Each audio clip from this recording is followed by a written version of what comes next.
স্বাগতম সি প্রোগ্রামিংয়ের 15তম ক্লাসে। আজকের আমাদের আলোচনার বিষয় রিকারশন ফাংশন। আপনাদের সাথে আছি আমি তরুণ দেবনাথ, ইনস্ট্রাক্টর বন্ধু কম্পিউটার ট্রেনিং সেন্টার, রাজশাহী থেকে। খুবই মজার একটি টপিক, সেটি হলো রিকারশন ফাংশন, যার মাধ্যমে আমরা প্রোগ্রামিংয়ের অনেক সমস্যার সমাধান করে ফেলতে পারি খুব সহজেই।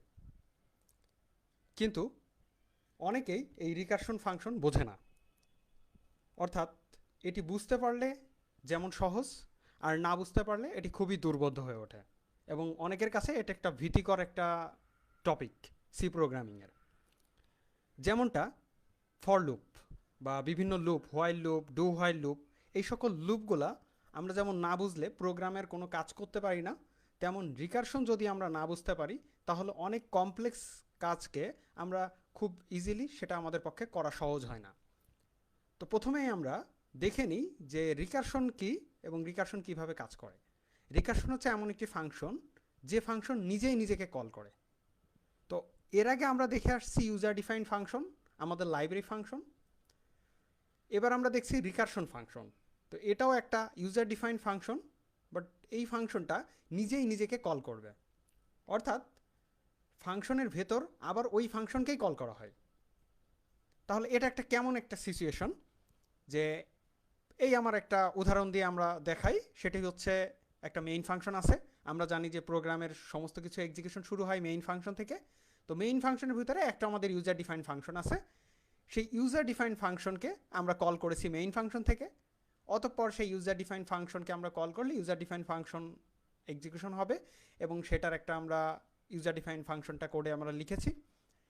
এর মাঝে আবার সেই ফাংশনটা, অর্থাৎ সেই ইউজার ডিফাইন ফাংশন নিজেই আবার নিজেকে কল করছে ইউজার ডিফাইন ফাংশনকে, অর্থাৎ নিজে নিজেকে যখন কল করছে তখন এই যে প্রক্রিয়াটাকে, এটাকে বলছি আমরা রিকারশন, আর এই ফাংশনটাকে বলছি আমরা রিকারশন ফাংশন।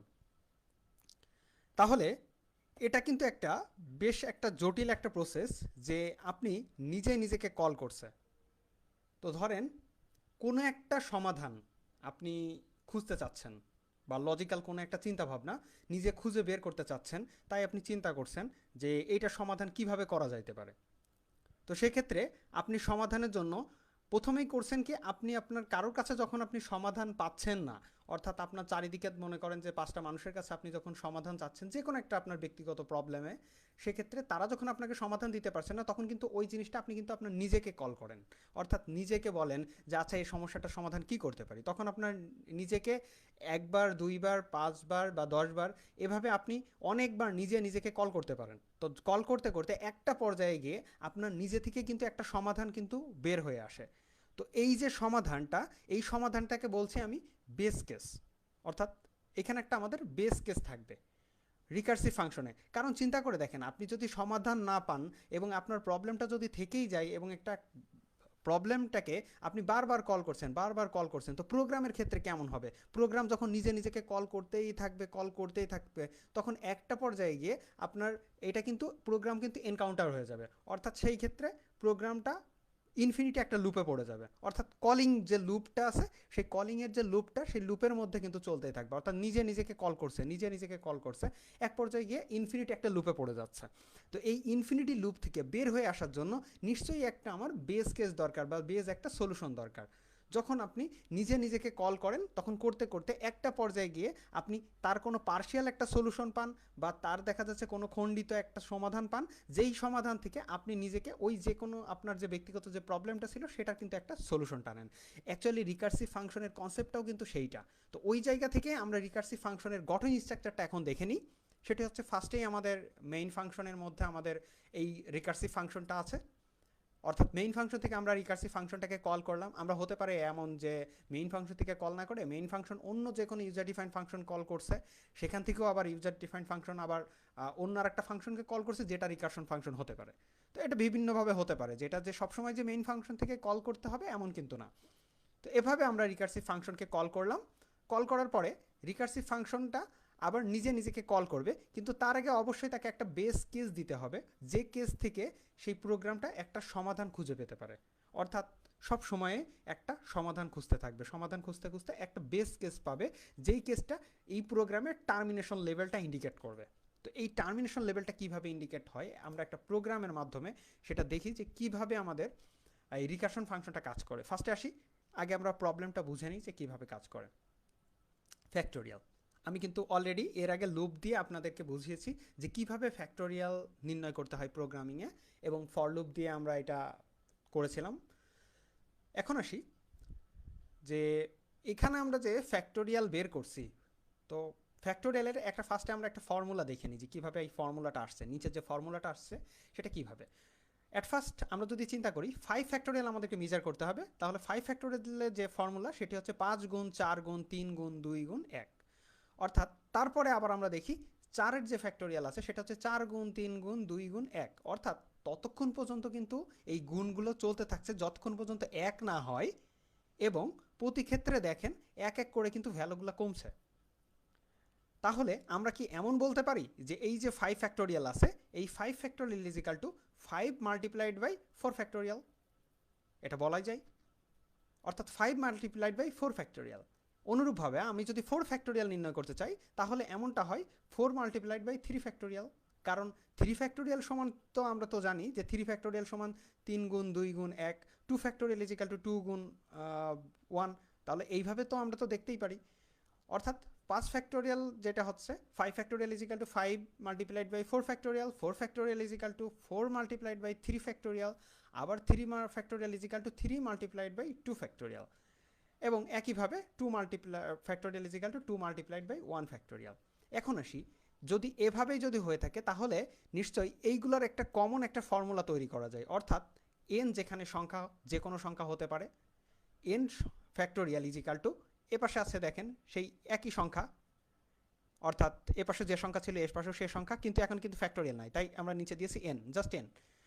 এরপরে এই পাশে ফ্যাক্টোরিয়াল আছে, এবং প্রত্যেকটা সংখ্যা কিন্তু, এটা যদি এন হয় তাহলে এনের থেকে এক কম, এটা যদি এন হয় এনের থেকে এক কম, এটা যদি এন হয় এক কম। So n factorial is equal to n multiplied by n minus 1 factorial. তো এভাবে আমরা কিন্তু একটা ফ্যাক্টোরিয়াল, যে কোনো সংখ্যার ফ্যাক্টোরিয়াল কিন্তু আমরা নির্ণয় করতে পারি। নিশ্চয়ই এর একটা টার্মিনেশন লেভেল থাকবে। এখন দেখি টার্মিনেশন লেভেলটা কিভাবে কাজ করে। একটু খেয়াল করেন, এটি একটু কমপ্লেক্স প্রবলেম, বাট এটা বুঝতে পারলেই আমাদের সমস্ত রিকারশন কিন্তু ক্লিয়ার হয়ে যাবে। ফার্স্টেই আসছি আমাদের 5 ফ্যাক্টোরিয়াল। যখন আমরা 5 ফ্যাক্টোরিয়াল মেজার করতে যাচ্ছি, তখন আমি 5 মাল্টিপ্লাইড বাই 4 ফ্যাক্টোরিয়াল, অর্থাৎ 5 ফ্যাক্টোরিয়াল নির্ণয় করতে গেলে আমাদেরকে জানতে হচ্ছে 4 ফ্যাক্টোরিয়াল কত। 4 ফ্যাক্টোরিয়াল নির্ণয় করতে হলে আমাদেরকে জানতে হচ্ছে 3 ফ্যাক্টোরিয়াল কত। 3 ফ্যাক্টোরিয়াল যখন নির্ণয় করতে চাচ্ছি, তখন 3 মাল্টিপ্লাইড বাই 2 ফ্যাক্টোরিয়াল, অর্থাৎ 2 ফ্যাক্টোরিয়াল ইজ ইকাল টু কত। এরপরে আবার 2 ফ্যাক্টোরিয়াল যখন নির্ণয় করতে চাচ্ছি, তখন দেখছি আমরা 2 multiplied by 1 factorial is equal to কত। যখন আমি 1 ফ্যাক্টোরিয়ালও পেলাম, তখন দেখলাম যে 1 ফ্যাক্টোরিয়াল ইজ ইকাল টু আবার 0 ফ্যাক্টোরিয়ালের মান কত। তো আমরা টেস্ট কেসে সেট করে দেব যে যতক্ষণ পর্যন্ত 0 না পাই, বা 0 ফ্যাক্টোরিয়াল এই যে মানটা, এটা আমরা জানি 0 ফ্যাক্টোরিয়ালের মান হচ্ছে আমাদের 1। অর্থাৎ আমরা যদি এটা করি ক্যালকুলেটারে, আমি কম্পিউটারে ক্যালকুলেটর দেখাচ্ছি।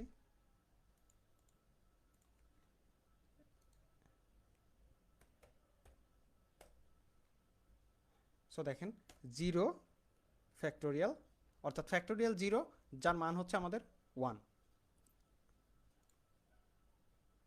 সো আমরা যদি 1 ফ্যাক্টোরিয়াল বলি, সেটার কিন্তু মান 1, এই যে 1 ফ্যাক্টোরিয়াল, ফ্যাক্টোরিয়াল 1 এর মান 1। তো 0 ফ্যাক্টোরিয়াল অথবা 1 ফ্যাক্টোরিয়ালের মান যখন আমরা 1 পাচ্ছি, এইবার আমার যেটা হচ্ছে প্রোগ্রাম উপরের দিকে যেতে থাকবে। অর্থাৎ 5 ফ্যাক্টোরিয়াল খুঁজতে গিয়ে প্রোগ্রাম দেখলো যে সে 4 ফ্যাক্টোরিয়াল জানে না। অর্থাৎ 4 ফ্যাক্টোরিয়াল খুঁজতে গিয়ে আবার সে দেখলো, সে জিজ্ঞেস করছে 4 ফ্যাক্টোরিয়াল কত, তখন সে দেখলো যে 3 ফ্যাক্টোরিয়াল সে জানে না। 3 ফ্যাক্টোরিয়াল খুঁজতে গিয়ে সে দেখছে আবার 2 ফ্যাক্টোরিয়াল জানে না। 2 ফ্যাক্টোরিয়াল খুঁজতে গিয়ে দেখলো 1 ফ্যাক্টোরিয়াল জানে না। একইভাবে 1 ফ্যাক্টোরিয়াল খুঁজতে গিয়ে দেখলো 0 ফ্যাক্টোরিয়াল মানে সে জানে। যখন সে 0 ফ্যাক্টোরিয়ালের মান জানে যে 1, ওকে ঠিক আছে, আমি তো 0 ফ্যাক্টোরিয়ালের মান জানি, ওকে ঠিক আছে, তাহলে আমার কোন পর্যন্ত মুভ করতে হবে। এখন সে এই 0 ফ্যাক্টোরিয়ালের মান যখন 1 পেল, সেই 1টাকে সে রিটার্ন করলো। অর্থাৎ এখন আসছে কত, 1 ইজ ইকাল টু 1, অর্থাৎ এক্ষেত্রে 1 ফ্যাক্টোরিয়াল মান আসলো 1। তারপর সেই 1 ফ্যাক্টোরিয়াল মানকে সে আবার এখানে রিটার্ন করলো। রিটার্ন করলে 2 multiplied by 1 is equal to 2, অর্থাৎ 2 ফ্যাক্টোরিয়ালের মান সে পেয়ে গেল। তারপরে সে আবার এই টু ফ্যাক্টোরিয়ালের যে মানটা আছে সেই মানটাকে আবার এখানে প্রোভাইড করলো, অর্থাৎ টু, তখন 3 × 2 = 6 রিটার্ন করলো, এবং যখন 3 ফ্যাক্টোরিয়াল সে 6 পেলো তখন সেই 3 ফ্যাক্টোরিয়ালের মানকে সে এখানে প্রোভাইড করলে সেটা আবার টোটাল আমাদের এখান থেকে 424 রিটার্ন পেলো, অর্থাৎ 4 ফ্যাক্টোরিয়ালের মান পেলো। যখন 4 ফ্যাক্টোরিয়ালের মান সে 5 ফ্যাক্টোরিয়ালে প্রোভাইড করলো তখন সে এখান থেকে ফাইনালি 5 ফ্যাক্টোরিয়াল = 120 এটা সে রিটার্ন করলো। তখন প্রোগ্রামের ফাইনাল ভ্যালু দেখলো যে আমার প্রোগ্রাম 5 পর্যন্ত আমি পেয়ে গেছি, তখন সে এটা মেইন ফাংশনে রিটার্ন করলো 120 হিসেবে, অর্থাৎ রিটার্ন ভ্যালু মেইন ফাংশনে এখন আসলো 120। তাহলে দেখেন খুব ইজিলি আমরা কিন্তু অনেক সময় নিজেরা বসে থেকে চিন্তা করি যে একটা সমাধান আমরা কিভাবে করব, মূলত এটাই কিন্তু আমাদের রিকার্সিভ ফাংশনের বা রিকারশন ফাংশনের আমাদের কিন্তু কনসেপ্ট। আপনাদের যদি কারো কোনো প্রশ্ন থাকে ক্লাস সম্পর্কিত তাহলে আপনারা কমেন্টে আমাকে জানাতে পারেন, আমি কমেন্টে আপনাদের উত্তর দেব। এখন রিকারশন ফাংশনটা আমরা প্রোগ্রামটা দেখে নিই যে প্রোগ্রামটা কিভাবে কাজ করছে। রিকারশন ফাংশনের প্রোগ্রামটা কিভাবে কাজ করবে, আমরা এখন প্রোগ্রামে চলে যাই।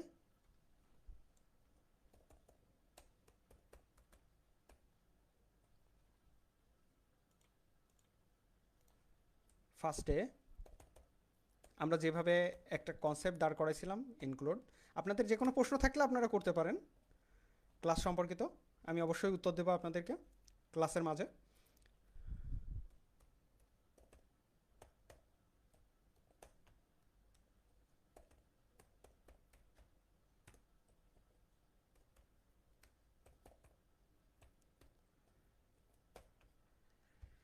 প্রিপ্রসেসর অপারেটর, তারপর ইনক্লুড studio.h, তারপর include stdlib.h standard library function বা conio.h আমরা প্রোভাইড করতে পারি, console input output header file যেটা।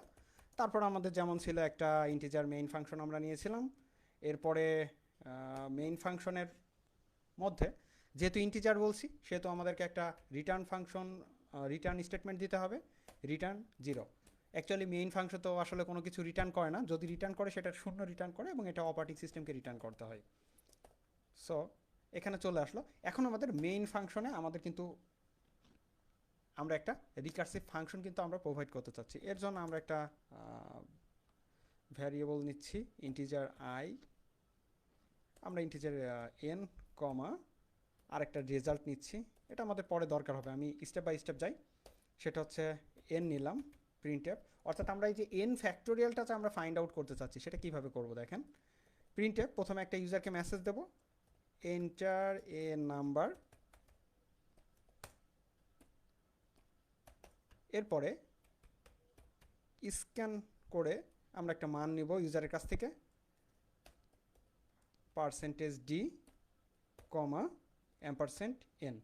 তো এভাবে আমরা একটা মান নিয়ে নিলাম।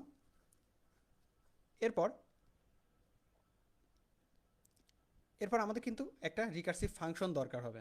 তো ফ্যাক্টোরিয়ালের জন্য আমরা একটা ফাংশন নিচ্ছি ইন্টিজার ফ্যাক্টোরিয়াল ব্র্যাকেটের মধ্যে ইন্টিজার n। তো এইটা দিলাম। এখানে কিন্তু স্টেটমেন্ট ক্লোজ করা যাবে না, আমরা যদি সেমিকোলন প্রোভাইড করি এর অর্থ এটা কিন্তু এখানে ক্লোজ হয়ে যাবে এবং ফাংশনের ভেতর কিন্তু যাবে না। তো এই জন্য আমাদের যে ফাংশন বডি আছে সে ফাংশন বডিতে আমরা কিছু কাজ করব। এর আগে আমি আগেই বলছিলাম যে ফাংশনের একটা ডেফিনেশন আমাদেরকে ওপরে প্রোভাইড করতে হবে, আর যদি এই ফাংশনটাকে গোটাটাই আমরা যদি ওপরে লিখি তাহলে আমাদের কোনো সমস্যা নাই, তাহলে আমাদেরকে ওই ডেফিনেশন প্রোভাইড করা লাগে না। তো আমি সাধারণত পরেই আর কি লিখি এইটা, এটা কোনো এক্সট্রা কোনো বেনিফিট নেই, আপনি আগে চাইলে আগে লিখতে পারেন, এটা প্রবলেম না। এখন আসছি এই যে ফ্যাক্টোরিয়াল ফাংশনটা আছে সেই ফ্যাক্টোরিয়াল ফাংশনটা আমরা এখানে আমরা কল করব, তাহলে ফ্যাক্টোরিয়ালই কিন্তু আমাদের রিটার্ন করবে ফাইনাল রেজাল্টটা। তাই আমাদের একটা এখানে আমরা একটা ভ্যারিয়েবল নিচ্ছি রেজাল্ট, আর এই RESULT result is equal to factorial, ফ্যাক্টোরিয়ালের মধ্যে কত দেবো আমরা প্যারামিটার বা আর্গুমেন্ট আমরা এখানে প্রোভাইড করব, আর্গুমেন্ট n, অর্থাৎ এই এনকে আমরা দিলাম। এবার এই এন দিয়ে এখানে আমরা কল করছি, তো এইটা আমরা চাইলে এনও দিতে পারি, এটা অন্য কিছু দিতে পারি, আমি এক্স দিলাম, এটা কোনো ম্যান্ডেটরি না, কারণ আমরা বলেছি যে ভ্যারিয়েবল আমাদের এখানে দুই টাইপের, এটা হচ্ছে লোকাল আর গ্লোবাল। তো এখানে যা কিছু আমরা ভ্যারিয়েবল নিয়ে কাজ করছি সবই লোকাল ভ্যারিয়েবল, যে কারণে এই এন এর অ্যাক্সেস শুধুমাত্র এই ফাংশনের মধ্যেই এবং এই এক্স এর অ্যাক্সেস শুধুমাত্র এই ফাংশনের মধ্যেই, জাস্ট যার যেখানে আর কি অ্যাক্সেসিবিলিটি আছে সেইটা।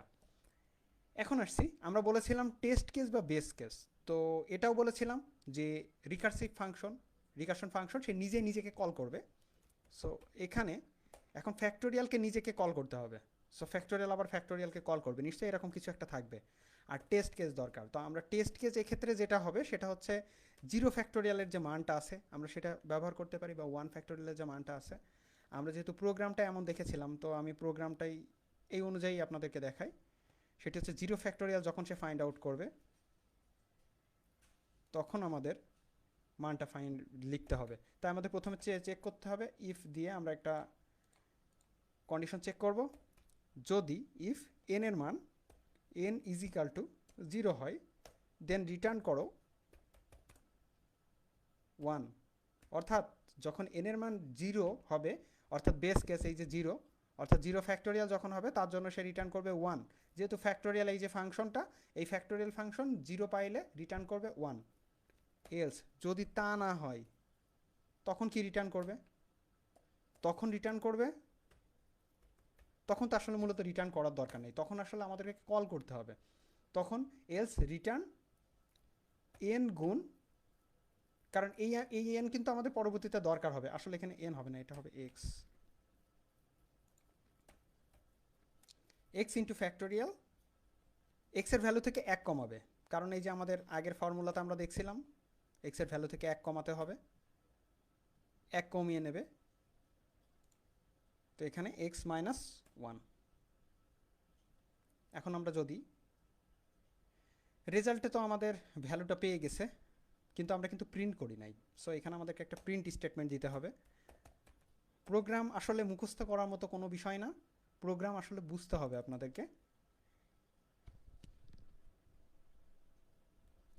প্রোগ্রাম মূলত বোঝার জিনিস।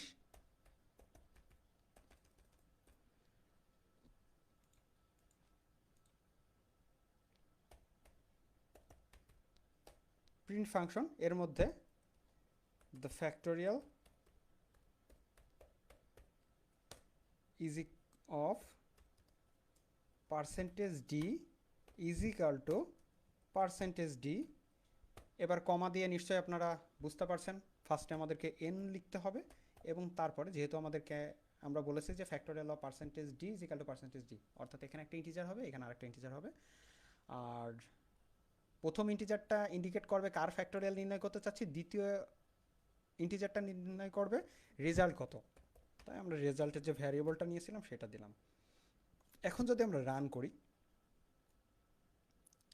প্রোগ্রাম যদি রান করি, তাহলে এন্টার এ নাম্বার, একটা নাম্বার আমাদেরকে ইনসার্ট করতে বলছে, যেমনটাই আমরা এখানে লিখেছিলাম।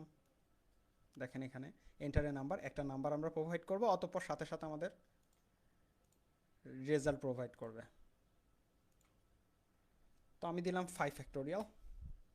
দেখেন factorial of 5 is equal two 120। তো factorial of 5 is equal two 120 কীভাবে তাহলে পাচ্ছে আমরা এটা আরেকবার দেখি, চেক করে দেখি।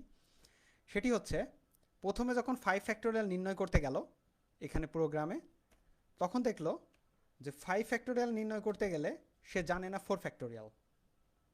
অর্থাৎ এখানে আসলো 5 ইন্টু 4 ফ্যাক্টোরিয়াল, এবং 4 ফ্যাক্টোরিয়াল নির্ণয় করতে গিয়ে সে আবার এখানে নিজেকে কল করে ফেললো। কেননা 4 তো শূন্য না, তো যতক্ষণ শূন্য না আসবে ততক্ষণ কিন্তু শুধুমাত্র সে কল করতে থাকবে। তাহলে এইভাবে কল হচ্ছে 4 ইন্টু 3 ফ্যাক্টোরিয়াল। এরপরে আবার সে যখন কল করছে দেখলো যে 3 তো সমান না, কারণ এক্সের মান তো এখন 3 না, এক্সের মান কিন্তু এই যে এনের যে মানটা ছিল এটাই কিন্তু এক্সের মান, অর্থাৎ 3 যে মানটা পেয়েছে সে 3 মান তো শূন্য না। তাহলে এখন 5 গুণ 4 গুণ 3 গুণ 2 ফ্যাক্টোরিয়াল, তো 2 তো শূন্য না, অর্থাৎ আবার সে করলো কি 5 into 4 into 3 into 2 into 1 factorial. দেখলো যে এক্স 1-এরও সমান না।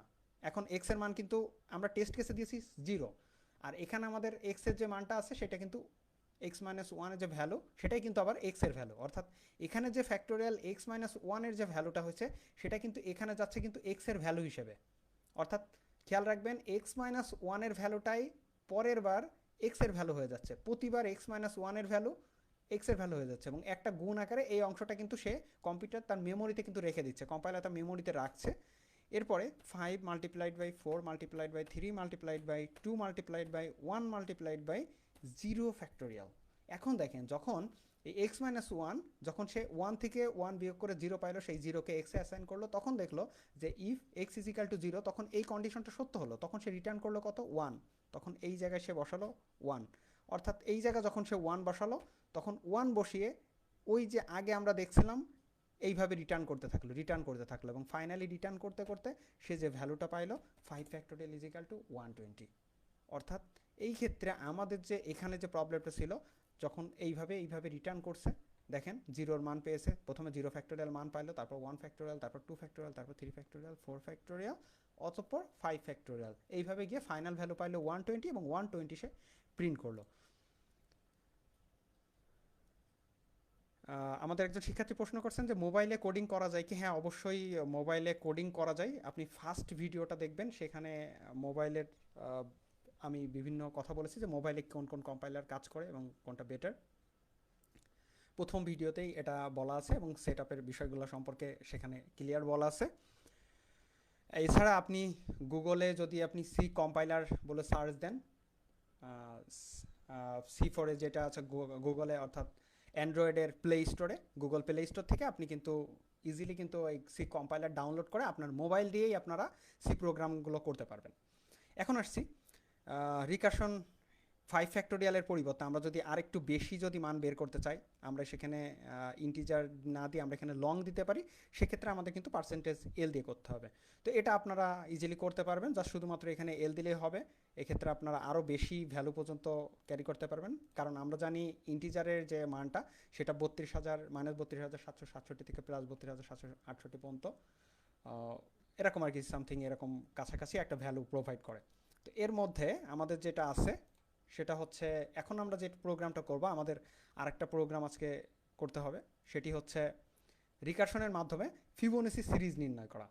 তো ফার্স্টে দেখেন ফিবোনাচি সিরিজে কিন্তু আমাদের দুইটা বেস কেস, অর্থাৎ 0 এবং 1, এবং এই 0 1কে অ্যাড করে 0 এবং 1 হলে এই 1 হলো, তারপরে দেখেন পরেরগুলো অলরেডি বসানো আছে, একের সাথে এক, এই একের সাথে এক যোগ করলে 2 হয়, তারপর 2 আর 1 3 হয়, তারপর 3 আর 2 5 হয়, তারপর 5 আর 3 8 হয়, তারপর 8 8 5 13 হয়।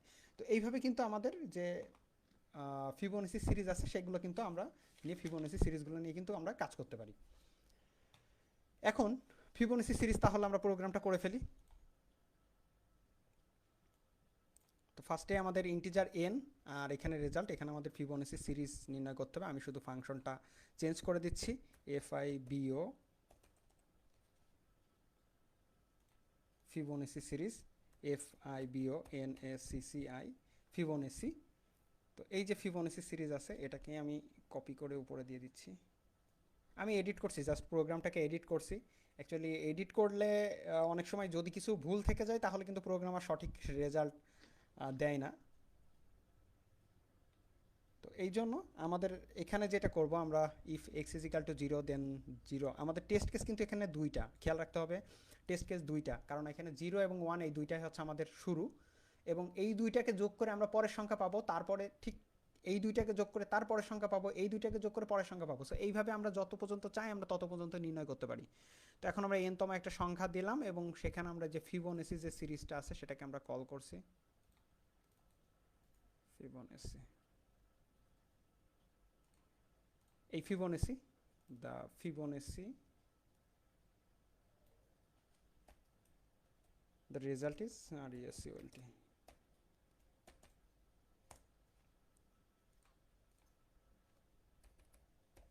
The result is equal to percentage D, এখানে আমরা যেটা হচ্ছে যে রেজাল্ট ছিল RESULT। তাহলে আমাদের এই ফাংশনটা ফুল কমপ্লিট হয়ে গেল। এন্টার এ নাম্বার, একটা নাম্বার দিলাম, স্ক্যান করে নাম্বার নিলাম, তারপর ফিবোনাচি সিরিজে সেটা দিয়ে দিলাম, তারপর এখান থেকে, অর্থাৎ আমাদের কলিং কাজটা কিন্তু আমাদের সম্পন্ন হলো। এখন আসি এর ভিতর কী কী কাজ করতে হবে। যখন এক্স এর মান 0 বা এন এর মান 0 আমাদের ফার্স্টে, তখন আমাদের রিটার্ন করবে 0। এলসিফ, কারণ আমাদের দুইটা বেস কেস কিন্তু এখন, শুরুতে আমাদের ছিল কি দেখেন যে এখানে আমাদেরকে 0 এবং 1 এই দুইটা নিয়ে কিন্তু শুরু হয়েছে, তারপরে এই দুইটাকে যোগ করে করে যোগ করে করে পরবর্তী সংখ্যাগুলো আসছে। তো এখন আসি আমরা যে else if else অ্যাকচুয়ালি ল্যাঙ্গুয়েজটা চেঞ্জ হয়ে যাচ্ছে বারবার। হাউএভার এলস ইফ, যেহেতু এলস ইফ বসিয়েছি অবশ্যই এখানে কন্ডিশন দিতে হবে, সেটা হচ্ছে এক্স ইজ ইকাল টু যদি আমাদের 1 হয় তাহলে তার ক্ষেত্রে আমাদেরকে রিটার্ন করতে হবে রিটার্ন 1। অর্থাৎ এখন কিন্তু 1 রিটার্ন করলো, 0 হলে 0 রিটার্ন করছে, 1 হলে 1 রিটার্ন করছে, কারণ আমাদের এই যে বেস কেস ছিল দুইটা, সেটা হচ্ছে 0 এবং 1। এরপর এলস রিটার্ন করবে কত দেখেন, আগের ফ্যাক্টোরিয়ালের প্রোগ্রামটাকে আমি চেঞ্জ করে ফেলছি, রিটার্ন করবে এই ফিবোনাচি,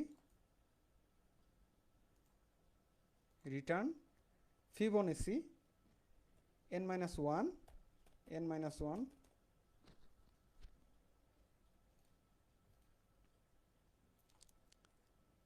অর্থাৎ x-1, এবং এক্ষেত্রে কিন্তু আমাদের কিন্তু মাল্টিপ্লাইড নাই, যেহেতু পরে আগের দুইটা সংখ্যাকে যোগ করে হচ্ছে আগের দুইটা, অর্থাৎ -1 -2 এফ ফিবোনাচি x-2। তো এখন আমরা দেখি সংখ্যা এলস রিটার্ন, আচ্ছা এলসিফ দেখেন এখানে একটু ভুল করেছি আমরা, এলসিফের পরে স্টেটমেন্ট দিয়ে দিয়েছি। এখন রান করি, এন্টারের নাম্বার, আমরা একটা নাম্বার দেবো, সেই সংখ্যা পর্যন্ত আমাদেরকে দেখাবে, 0 বাদে আমরা প্রোগ্রামটা করেছি, তাহলে আমাদের আমরা 10 দিলাম। তো দেখেন 10 পর্যন্ত আমাদের কিভাবে মেজার করছে,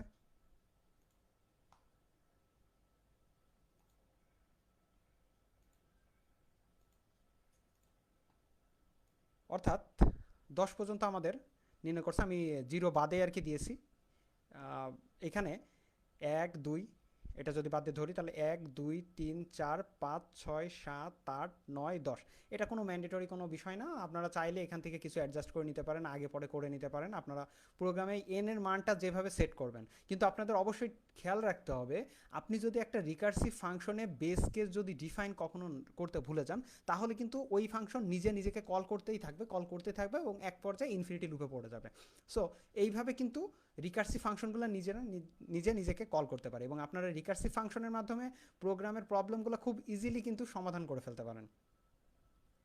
অর্থাৎ সব সময় এখানে দেখেন যে ফিবোনাচি সিরিজে যখন মানগুলা সে এখানে আসলো যে 0 না 1 না, কারণ এক্স এর মান আমরা বলেছিলাম এক্স এর মান হচ্ছে 10 পর্যন্ত, আমরা 10 পর্যন্ত সংখ্যাগুলো দিয়েছিলাম, এবং ওই 10 পর্যন্ত সে কিন্তু একের পর এক কিন্তু মনে করেন যে আগাতে থাকছে, এবং এক পর্যায়ে গিয়ে কিন্তু সে ওই ফিবোনাচি সিরিজে এক্স এর যে মানটা আছে ওই মানটা নিয়েই কিন্তু সে আগাচ্ছে, এবং কমপ্লিটলি চেক করছে সবসময় যে এক্স এর মান 0 কিনা 1 কিনা, যখনই 0 পাচ্ছে বা 1 পাচ্ছে তখনই কিন্তু সেই অনুযায়ী কিন্তু মানগুলো বসাচ্ছে। তো আগে আমরা দেখেছিলাম ফ্যাক্টোরিয়াল দিয়ে, এবার আমরা দেখলাম ফিবোনাচি দিয়ে।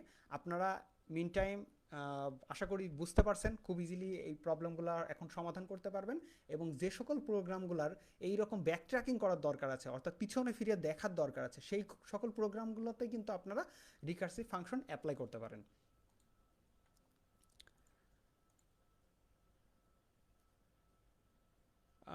আমাদের স্টুডেন্টদের কথা, অ্যাসাইনমেন্ট যদি দিতেন তাহলে ভালো হতো। আসলে অ্যাসাইনমেন্ট অবশ্যই আপনারা প্র্যাকটিস করবেন, কারণ আমি বারবারই আপনাদেরকে প্রতিদিনই বলি যে প্রোগ্রাম করার কোনো বিকল্প নেই। আপনারা যদি রেগুলার প্রোগ্রাম প্র্যাকটিস করেন তাহলে অবশ্যই ভালো শিখতে পারবেন, কারণ প্রোগ্রামগুলো আসলে প্র্যাকটিস করার বিষয়। এছাড়া আমি আমার প্রত্যেকটা লেকচারের মধ্যেই কিছু কাজ মোটামুটি আপনাদের জন্য ছেড়ে দিই, যে কাজগুলো আপনারা বাসাতে কমপ্লিট করবেন, তাছাড়া গুগল করবেন, যাতে করে এই ধরনের প্রবলেমগুলো আর কি আছে সেই সকল প্রবলেমগুলো বোঝার চেষ্টা করবেন। প্রোগ্রাম আপনি যত প্র্যাকটিস করবেন, যত বুঝতে পারবেন, তত কিন্তু আপনি আগাতে পারবেন সামনের দিকে। তো আজকে আমাদের এই পর্যন্তই। আমাদের ভিডিওটি পুনরায় পেতে ভিজিট করুন জাতীয় দক্ষতা বাতায়ন www.skills.gov.bd, অথবা দক্ষতা বাতায়নের ফেসবুক পেজে www.facebook.com/skills.gov.bd। আমাদের সাথে থাকার জন্য অসংখ্য ধন্যবাদ।